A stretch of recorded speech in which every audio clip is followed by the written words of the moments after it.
الرحمن الرحيم وبه نستعين وهو خير ناصر ومعين. Chers amis, assalamu alaikum wa rahmatullahi wa barakatuh.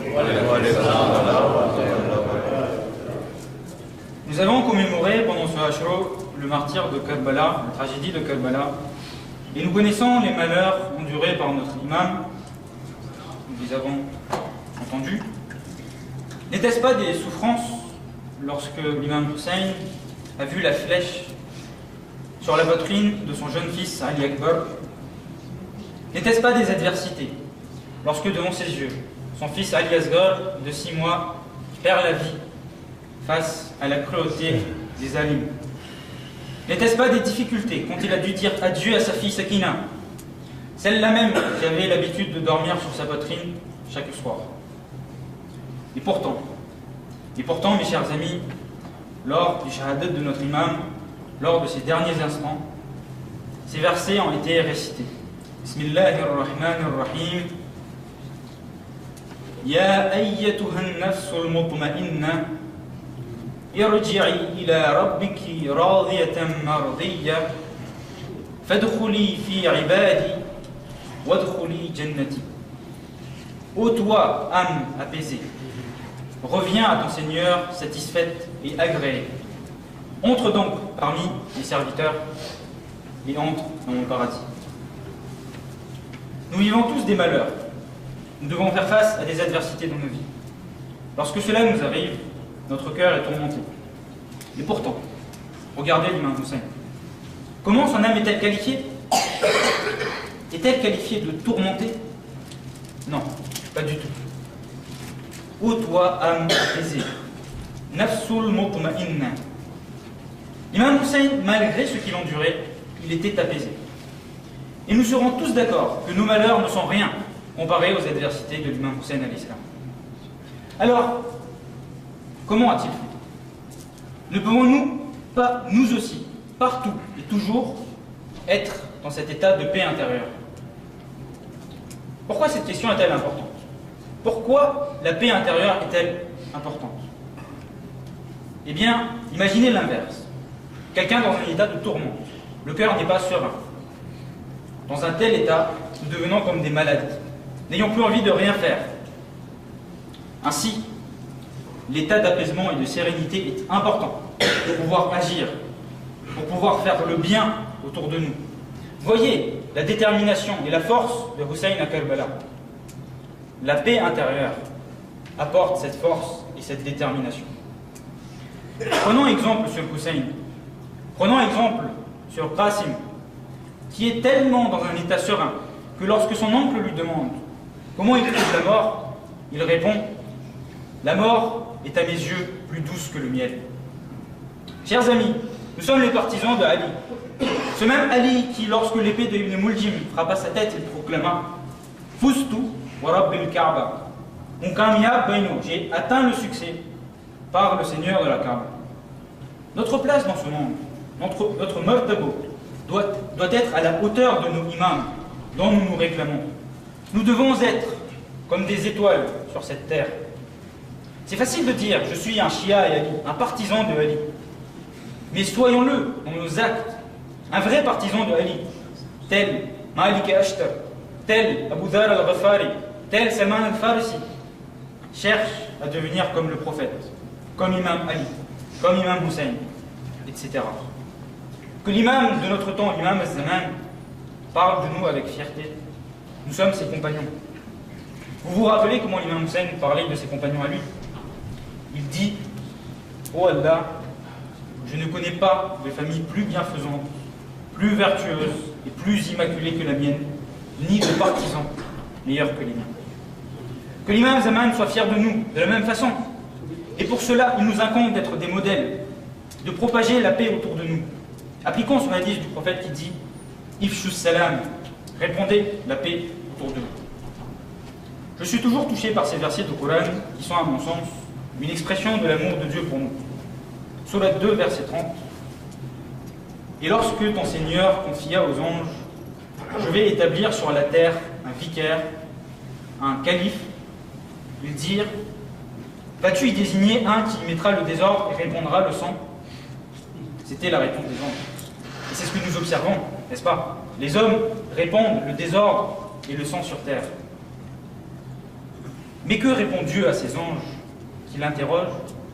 Dieu répond « Inni a'lamu ma la ta'lamun » En vérité, je sais ce que vous ne savez pas. Alors, soyons dignes d'être les califes de Dieu sur terre. Puis Dieu demande aux anges de se prosterner devant Adam. L'un de ceux présents dans l'assemblée, bien que n'étant pas un ange, du nom de Iblis, connu aujourd'hui sous le nom de Shaitan, refuse.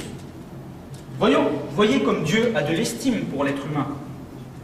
Ce refus de Iblis lui vaudra d'être banni.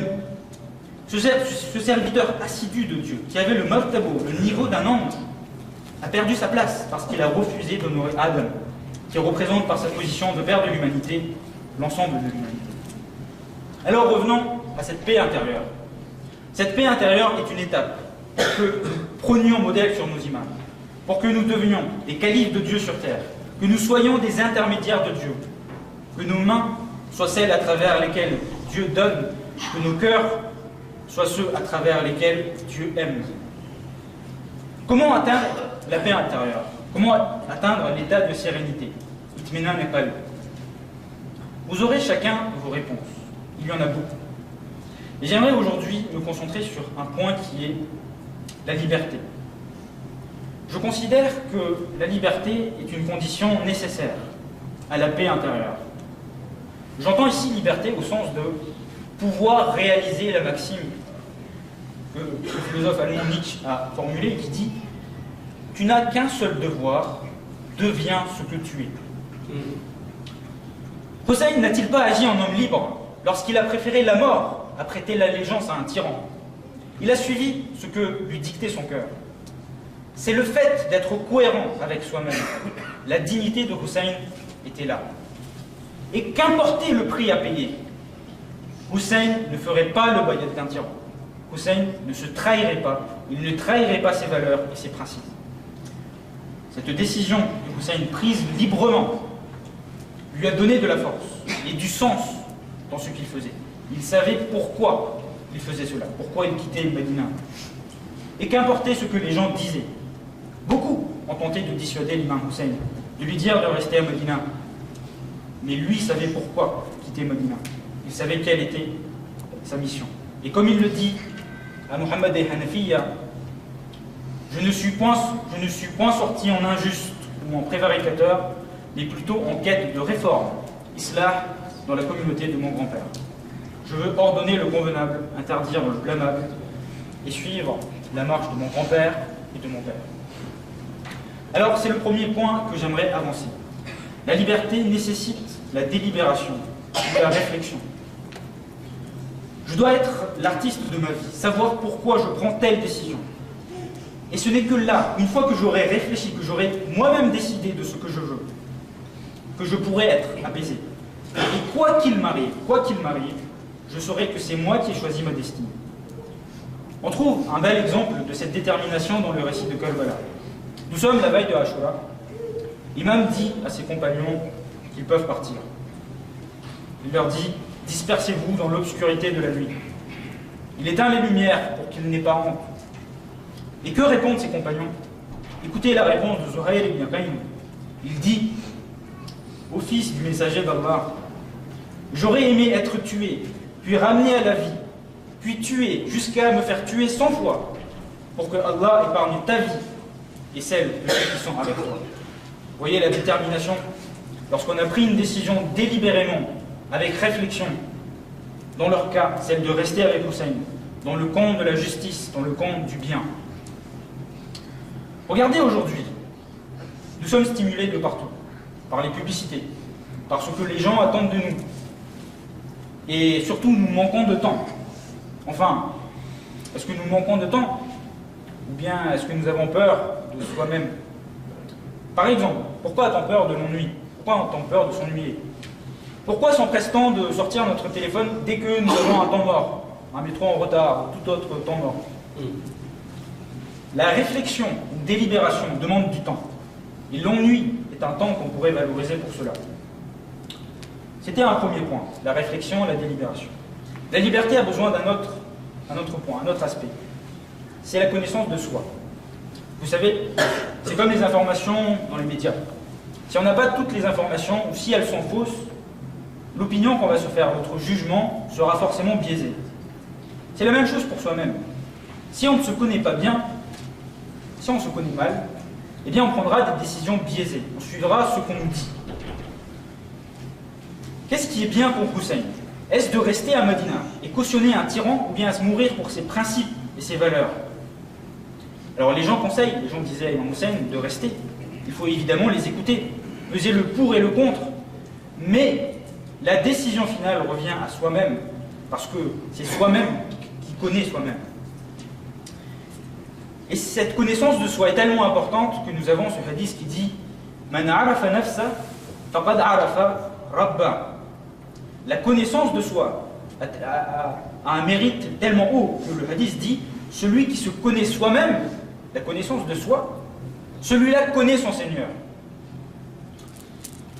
Il y a, donc là, j'ai présenté l'aspect sur la liberté, et ensuite il y a d'autres éléments amenant à la paix intérieure que je n'ai pas pu développer, faute de temps.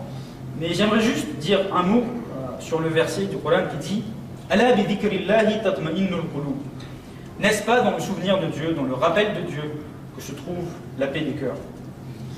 Je vais juste dire deux mots et je conclus. Regardons ce verset à travers le prisme de la liberté. Alors vous savez, il y a deux façons de se souvenir de Dieu, de se rappeler de Dieu, de faire le dhikr de Dieu. Il y a une façon, c'est lorsque je me lève au namaz subo, moitié endormi, je fais mon namaz parce que je dois le faire, et après je me rendors. Et il y a une autre façon, qui est de se lever au milieu de la nuit, laissant son lit confortable, pour consacrer 2 rakats au Très-Haut. Je vous laisse décider laquelle des deux façons apporte le plus la paix intérieure. Avec ces mots, je conclus et je vous remercie pour votre attention. Wa akhiru da'wan, alhamdulillahi rabbil alamin. Rabbana taqabbal minna innaka antas sami'ul